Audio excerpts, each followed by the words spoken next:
come back to that in a moment. So turning to the Middle East, what we're seeing now is this phenomena of ISIS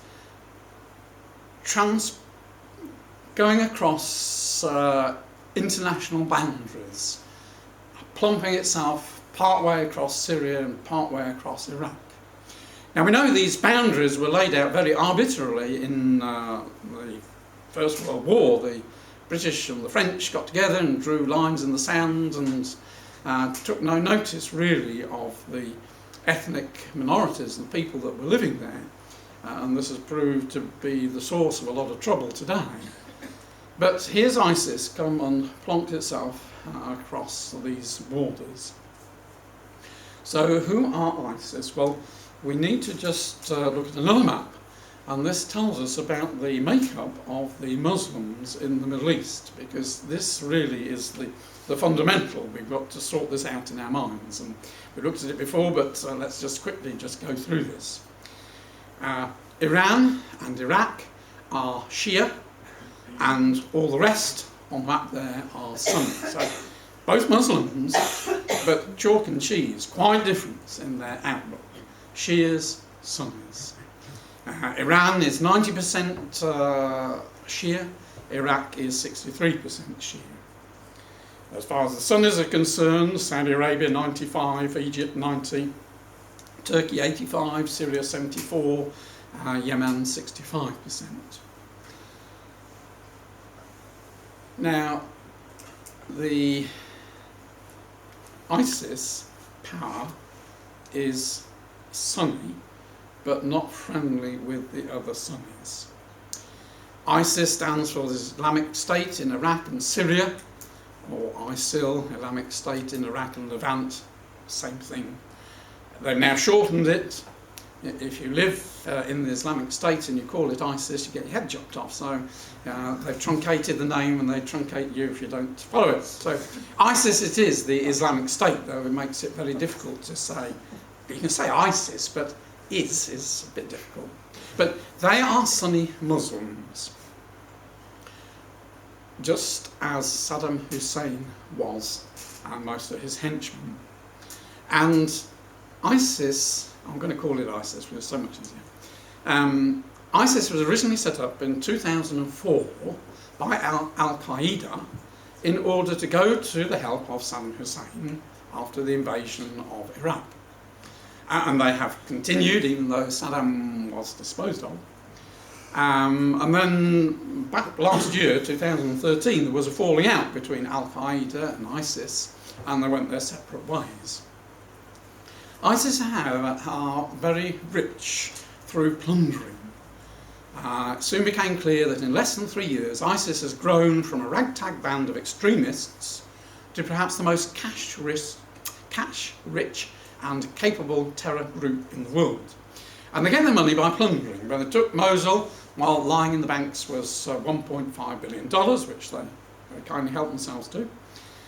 It is estimated they get about $40 million a month from plundering archaeological sites, because they're not interested in ancient history. Nobody knows how much they get from ransoms, but considerable sums of money. And again, it's estimated they get about $60 million a month from the oil fields, which they have captured from the Syrians and sell to whoever will buy them at very low prices. But nevertheless, it brings them about 60 million. So money is pouring in. Now, remember, as I said, although they are Sunni, they are not well disposed to the other Sunni countries. But bearing in mind that Iraq is Shia, then there is great antagonism against the Shias.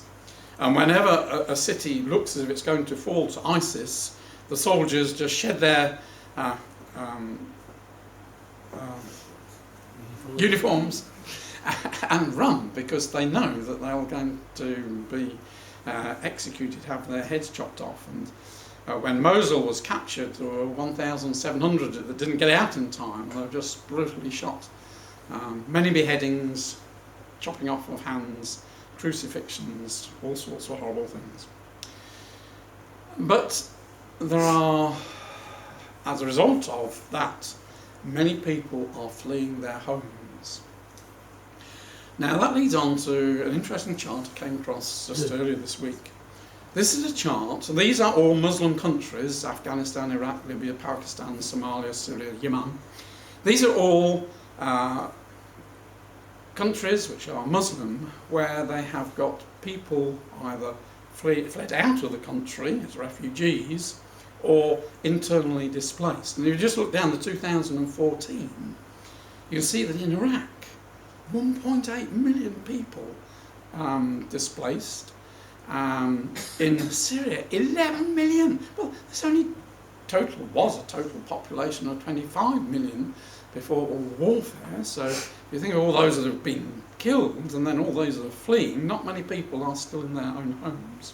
But there's a big pool of Muslims. Now, some of those are very opposed to ISIS, but in some of the other countries, here are people who've got no jobs. So ISIS is an attractive place to go to join up, receive money, do something, lifting themselves out of poverty. We know that America has now decided to help Iraq to at least hold back the advance of ISIS. An interesting map there shows all the different bases from Britain on Cyprus, the Australians are in the UAE, the Canadians have given approval to send forces. They're due, I think, probably next week. Just where they're going to be based, I'm not sure. Americans have ships in the Gulf, and the Gulf states are themselves providing aircraft from their own bases. So there's quite a wide network of countries who have joined America and Britain and Canada and Australia with these southern Arab nations in trying to bomb ISIS into submission. And significantly, Israel is playing her role. She has very good satellite information because Iran has been a country that she's very interested in, and Iraq's next door, so she can, with her satellites, see the movement of peoples, and she has been supplying intelligence to these forces to help them track ISIS. And we see that there has been a really significant shift in the attitude of the nations to Israel in the past year. What the nations have come to realise, that the problem that Israel has been facing with Hamas is no different from what the other nations are facing with ISIS or Al-Qaeda. They're all part of the same beast. And so when Israel was fighting Hamas, it was noticeable how the Arab nations were very muted. They were quite happy. They wanted Israel to defeat Hamas because Hamas came under the Muslim Brotherhood, which was so hated by Saudi Arabia and Egypt. And so they were encouraging Israel to carry on the good work. But as I say, it has led to quite a shift of opinion and a realisation that Israel can play an important role. Netanyahu made a fascinating speech to the United Nations last month. Ladies and gentlemen, he said, despite the enormous challenges facing Israel, I believe we have a historic opportunity. After decades of seeing Israel as their enemy, leading states in the Arab world increasingly recognise that together, we and they face many of the same dangers, and principally this means a nuclear-armed Iran and a militant Islamist movements gaining ground in the sunny world. Our challenge is to transform these common interests to create a productive partnership, one that will build up a more secure, peaceful and prosperous Middle East. Together we can strengthen regional security. We can advance projects in water and agriculture, in transportation and health and energy in so many fields. I believe the partnership between us can also help facilitate peace between Israel and the Palestinians. Now, many have long assumed that an Israeli-Palestinian peace can help facilitate a broader rapprochement between Israel and the Arab world. But these days, I think it may work the other way round. Namely, that a broader rapprochement between Israel and the Arab world may help facilitate an Israeli-Palestinian peace. And therefore, to achieve that peace, we must look not only to Jerusalem and Ramallah, but also to Cairo, to Amman, to Abu Dhabi, to Riyadh and elsewhere. I believe that peace can be realised with the active involvement of Arab countries, those that are willing to provide political, material and other indispensable support. I'm ready to make a historic compromise, not because Israel occupies a foreign land. The people of Israel are not occupiers in the land of Israel. History, archaeology and common sense all make clear that we have had a singular attachment to this land for over 3,000 years. And that speech was well received. There was a lot of applause within it. And so, as I say, over the past few months and year or so, there has been quite a change as people recognise that Hamas is their enemy. Hamas equals IS, really. And you can just look at some of those headlines there about these coming together. And Israel is about to supply Jordan with gas from her Tamar field. Talks are well in advance of supplying Egypt with gas, transform the situation. The last item on the list there, which are one you're looking at, is about water swappage. Jordan is building a desalination plant down in southern Jordan, where Israel has a job to get water down. It all has to be piped all down the length of Israel. So they're making an agreement, right, we will buy water from that desalination plant for southern Israel, and in exchange we will supply water from the north to go to northern Jordan, which are going to be a long way from the desalination plant in the south. So it's a win-win situation for Jordan, for Israel, for the Palestinians.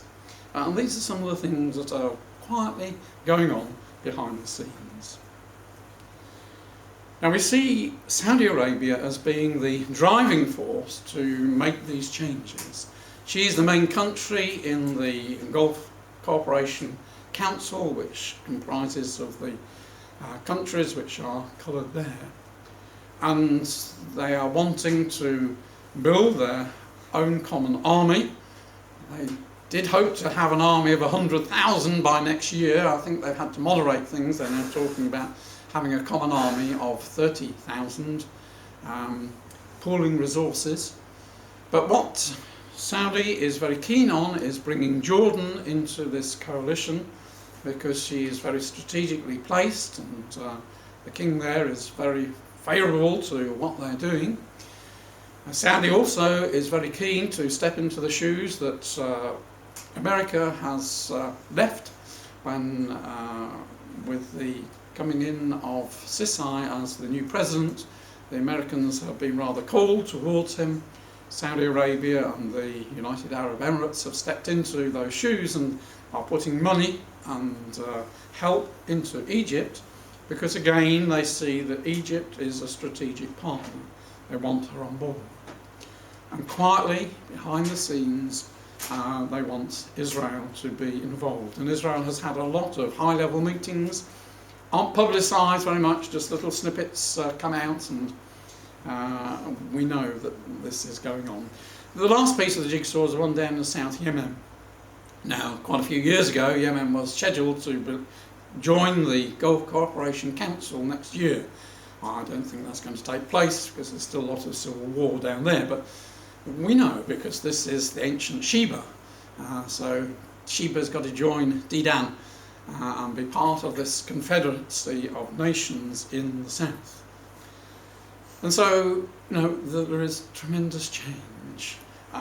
These people in the south are opposed to those in the north. They see Iran as the great enemy and ISIS as the great enemy. So it's creating this division, a king of the south and a king of the north. Ezekiel 38 gives us the detail. Again, these are things that we know so well, but we just make the point. Note the order in which Ezekiel spoke these words. A few years ago, we would have said America and Britain, and possibly the Arabs, say, what are you doing, coming against Israel? But it doesn't say that, does it?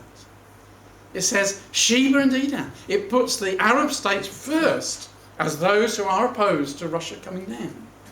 Indicates a remarkable change. And we're beginning to see that remarkable change, brothers and sisters. And we see a role for Britain to be number 2, replacing America. But, yep, the young lions, America and Australia and Canada, are there. They are working in the region now and will do.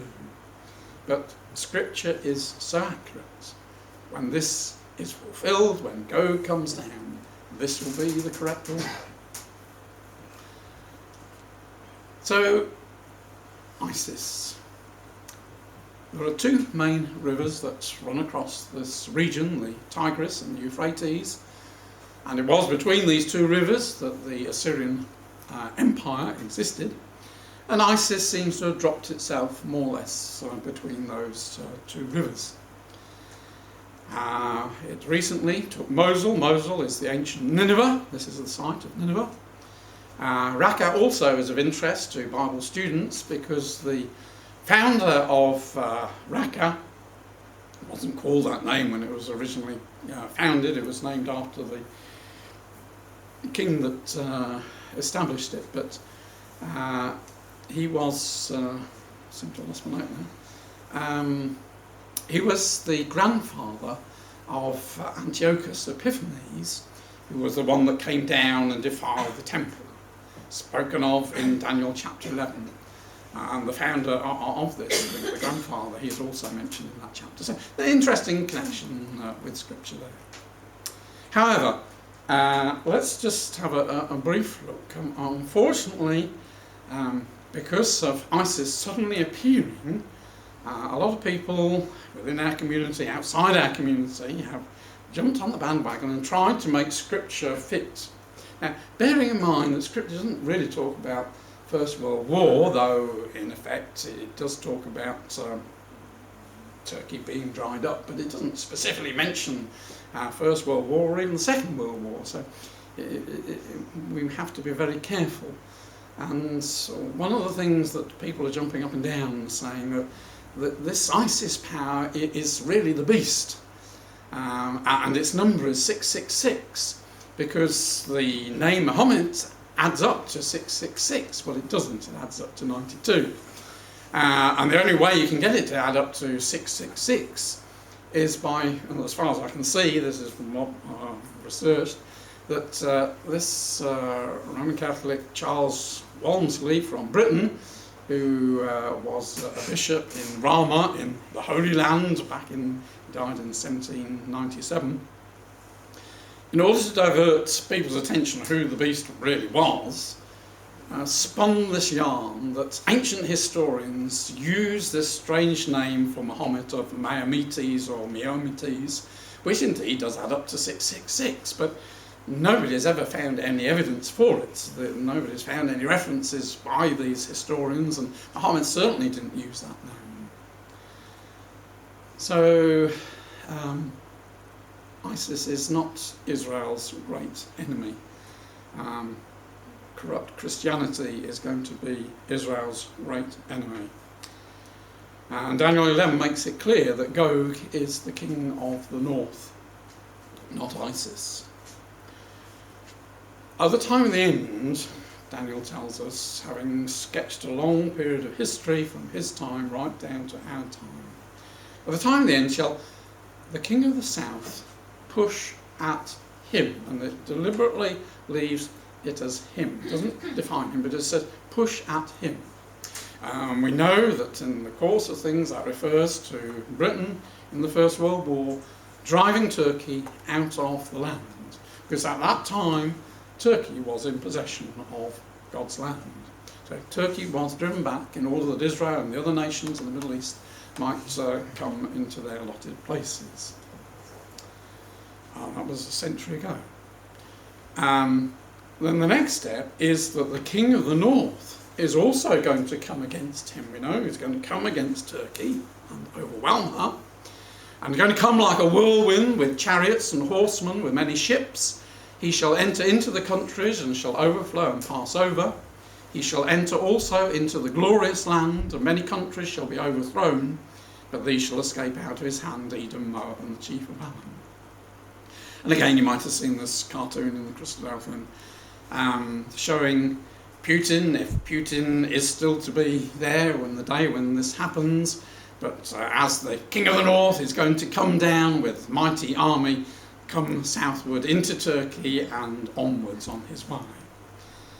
And then it carries on that he goes down into Egypt, takes Egypt, possesses the wealth of Egypt. Ethiopia and Libya are with him. And then tidings northward, and he plants his tabernacles between the seas in the glorious holy mountain. And so we see him in possession of Egypt and planting his flag in...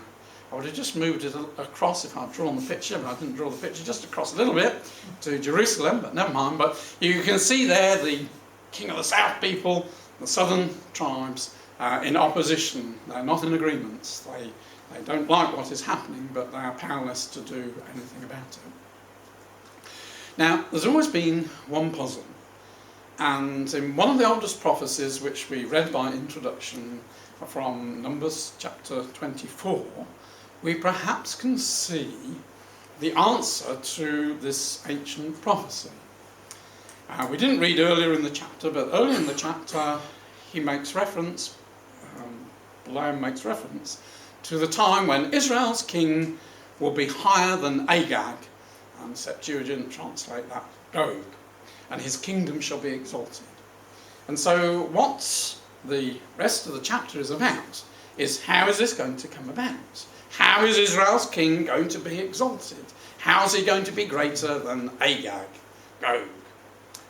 Well, he explains to us, and using the terminology of Amalek, whose king was Agag, who was a nation opposed to Israel's existence, then using that as a figure of the nations who are going to come against Israel, he says that Amalek was the first of the nations, but his latter end shall be that he perish forever.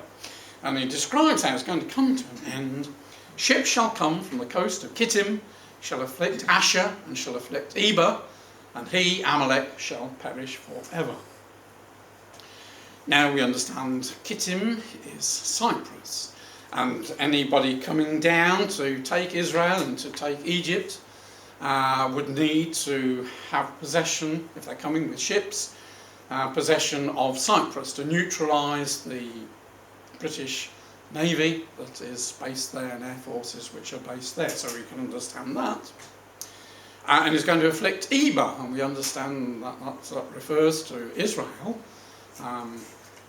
Hebrew is closely allied to the word Eber, and Eber means one that crosses over the river, and makes reference to the original Eber that crossed over the river and was originally one of the ancestors of Abraham. Abraham, the descendant of Eber, was the one that crossed over the river on his way to Israel. Get it correct. But why the need to take Asher?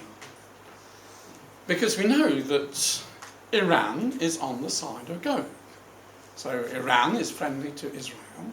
So why is there this need, as you're coming to neutralise the British on Cyprus and to come down to take Israel, that you've got to deal with Asher? Well, perhaps we can see how this fits in with this ISIS power. So, coming with many ships, and we can see the preparation, Russia is making in Crimea, come down with her ships to take Kittim, Cyprus, and then the next stage seems to be to take Asher, the old Assyrian empire which lay between the rivers, and then comes down into Egypt by sea, by land, and then comes back up into Israel. So if ISIS is to continue, we can't say definitely that it is. A year ago, if we've been thinking about, or just over a year ago now, the Muslim Brotherhood, it would seem to have been a very strong power, Turkey was wanting to link up with Egypt and Hamas and be a strong region, and it's just been wiped off the map. That might be the fate of ISIS, but I think not. I think that this perhaps is the explanation, that within the gathering that Iran gets around her, there still is this power which they can't get rid of. And so when Russia moves down and links up with Iran, then yes, they will then have the strength and the forces to deal with it, to secure that northern flank, before going down into Egypt to secure the southern flank, and then coming up to take Israel. So why do they come against Israel? Well, Russia is already making preparation for it. You might have seen just a few weeks ago, beginning of October, the Syrian Free Army seized a listening post which was up on the Golan Heights overlooking the Israeli position, and when they took it over they found it was indeed a Russian listening post. There were all pictures on the walls of all these Russians that were there, and this was a site which the Russians had been using in order to spy on Israel. Well, they've lost that listening post for the time being, but it just shows what is in Russia's mind. She is making her preparations all around for this coming invasion of Israel. But why should the nations want to come against Israel? Well, it all gets to anti-Semitism. The nations are against Israel. This old copy, 12 years old now, is anti-Semitism on the march again, and we can emphatically say yes. More than a quarter of the world is anti-Semitic. Anti-Semitic incidents in the UK increased 500% during Gaza conflict. Is there a future for Jews in Europe? We just look at that one. On the 75th anniversary of the outbreak of World War II, European Jews face a dramatic rise in anti-Semitic attacks. Jews hide their identity and talk of worst times since the Nazi era. Is the rising hatred a temporary spike or a terrifying trend? And we can assure them it's a terrifying trend. And this is just a table of Jews from France who've gone to Israel, emigrated to Israel. 2011, 2012, under 2,000 a year. Last year it spiked to 3,300. This year they estimate there are going to be 6,000 Jews from France fleeing because of the difficulties and the writing they can see on the wall. 1930s is coming back again. And of course it is Europe and Christianity which is the great enemy of Israel. And it was interesting, wasn't it, when the Pope visited Israel in May of this year, when he was at Bethlehem, he gave his speech behind, or in front of, standing in front of this new mural which the Palestinians had painted, and there was absolutely no protest at all by the Pope against the Palestinians for hijacking the Jewish story of Jesus' birth. You can see in the picture there 3 popes visiting the baby Jesus, and monks and nuns, and if you look at the clothing on the baby Jesus and around Joseph's head, it is the traditional Palestinian dress, the kafiyas, which Yasser Arafat made his trademark, to making it to the shape of Palestine without any Israel there. And so, the Jews aren't connected with the story of Jesus. And the Pope didn't raise a finger against it. And we know how at Christmas time in Bethlehem, Mary is a Palestinian, Joseph is a Palestinian, Jesus is a Palestinian. When the Bible speaks of all nations coming against Israel, it doesn't surprise us. And the thing that sticks in people's gullets about the nation of Israel is that the nation of Israel claims that they are God's people in God's land. The state of Israel is a Jewish state. It counts people Jews or Arabs, not Israelis. In fact, at the moment, there is a court case going on in Jerusalem brought by Arab Israelis, who are wanting Israel to drop this differentiation. And so this is from an Arab viewpoint, but I thought what it said was quite interesting. Israel refused to recognise an Israeli nationality at the country's establishment in 1948, making an unusual distinction between citizenship and nationality. Although all Israelis qualify as citizens of Israel, the state is defined as belonging to the Jewish nation, meaning not only the 6 million Israeli Jews, but also to more than 7 million Jews in the diaspora.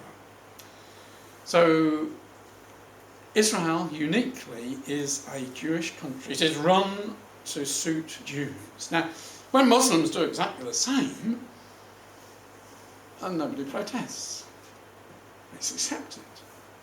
When the Jews do that, well, that goes against the grain. And we know what opposition there is to Israel, how nobody can really get to grips with the problems that Israel faces with Hamas, for instance. An enemy who is dedicated to eliminating you as a nation, taking over your territory, having the whole area Jew-free, and you're supposed to negotiate with them. Well, Israel knows that she cannot, and that's why she will not allow Hamas to rearm, because she is so against her. And we know in July the increase in the number of rockets, 4,000 rockets were fired against Israel. And not surprisingly, in the 50 days of the battle, a lot of civilians were killed in spite of all the care that Israel took. And we've now gone almost 3 months since the ceasefire. But the world media was so against Israel, and the word that we kept on being spoken, it was disproportionate. Israel only lost 72 people. Palestinians in Gaza lost 2,127. That shows how disproportionate it is. But the reality, which we know, is totally different. Because that number of deaths includes all those people that died natural causes, and when you've got several million in a population over a couple of months, you'd expect to have at least 400 natural deaths, but all added in. It includes deaths from the rockets which Gaza fired that fell short. There was one day when 25% of the rockets didn't go over the border. They fell into Gaza, causing considerable deaths. It also includes the deaths from the exploding stored weapons. It included those that were executed by Hamas. At least 150 were just shot in cold blood, but those numbers were among the civilians that died. And we know how the Israeli deaths would have been much higher if it hadn't provided bomb shelters and the Iron Dome. Now, the Israelis have done interesting statistics of the deaths, and 79% of the Gazan deaths were of males, mainly between 16 and 35. So that puts a lie to these are just random, casual civilian deaths, because you would have equal number female and male, and because it's a fairly young population, you would have the majority of deaths being of youngsters. It wasn't, it was the age of active fighters. So Israel, in fact, probably achieved what no other army, certainly what America isn't achieving at the moment with her bombing of ISIS. She probably achieved a 1.1 to 1 death. I mean, all deaths are very sad, but she took particular care. And in doing so, she destroyed 2/3 of Hamas's rockets, and the tunnel systems were destroyed.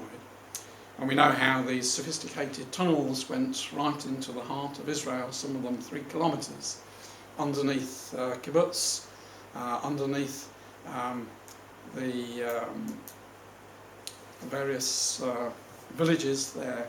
They have built these tunnels in order, not only could they in some of the tunnels put explosives to blow up from underneath kindergartens where the children were, but the idea was, as we shall see in this next one, my last but one slide, don't worry. Hamas's offensive tunnel network was set to be activated during the Jewish high holidays, September 24th, as a mass terror attack. The attack was meant to generate as many as 10,000 casualties. Men, women and children, particularly children, hundreds of captives. Explosives were particularly placed underneath kindergartens to make certain that these institutions were first struck, even before anything else. The known cost of the infrastructure, each tunnel cost upwards of some $1 million, clearly shows that Hamas was planning a coordinated mega attack. So Israel was spared that by the attack that Hamas made upon them, and so it led to these tunnels being discovered, and this was thwarted in the hand of God. So, brothers and sisters, I just put up this last slide. We've just come to the book of Ezekiel yesterday, and earlier in that chapter we had a similar situation in Ezekiel's day. There the prophets were saying God is going to send Babylonians, Nebuchadnezzar is going to come, destroy Jerusalem, we're going to be taken captive. And, time went on and on and on, and it hadn't happened. And the message through Ezekiel was this: therefore say unto them, thus saith the Adonai Yahweh, there shall none of my words be prolonged any more, but the word which I have spoken shall be done, saith the Adonai Yahweh. And so we look for that day, brothers and sisters, when it will be a reality. We will be called away. We'll have to leave everything behind and go to our Master. We pray that in that day we may be accounted worthy in his mercy to help him in this great work of bringing about the tremendous changes which God has promised, making the earth the paradise that God intended.